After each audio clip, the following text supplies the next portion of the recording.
Hello दोस्तों, नमस्ते, प्रणाम, जय श्री कृष्णा, राधे राधे। हमरा यूट्यूब चैनल पे रउआ सबके स्वागत पर। रउआ सबके बीच में एगो बहुत ही प्यारा छठ गीत लेके आयल बनी। ई छठ गीत आप सब सुनी जा और कमेंट के माध्यम से हमके बताई जा कि ई छठ गीत आप सबके कैसा लागल। अगर हमार गीत आप सबके पसंद आवता तो ज़्यादा से ज़्यादा शेयर करी जा।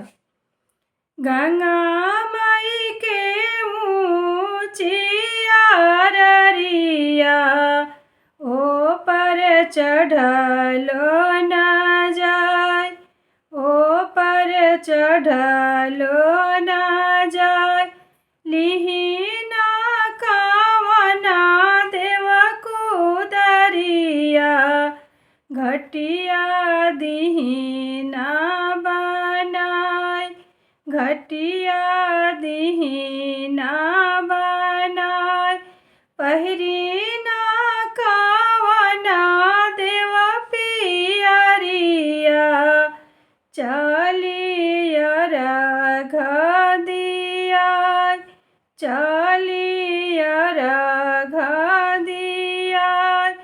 काचाही बसा के बसहरवा, हे कदमा जुड़े गाछ, हे कदमा जुड़े गाछ।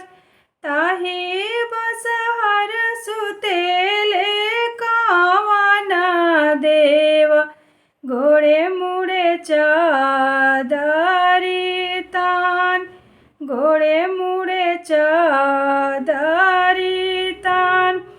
बैठी जागवेली कावना देई, उठी स्वामी भैले भिनुसा, उठी स्वामी भैले भिनुसा।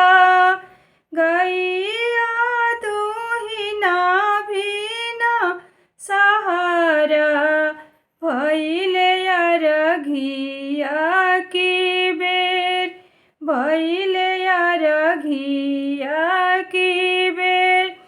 तीना दिन के भूखली धनिया, बाड़ी जलावे में खाड़, बाड़ी जलावे में खाड़।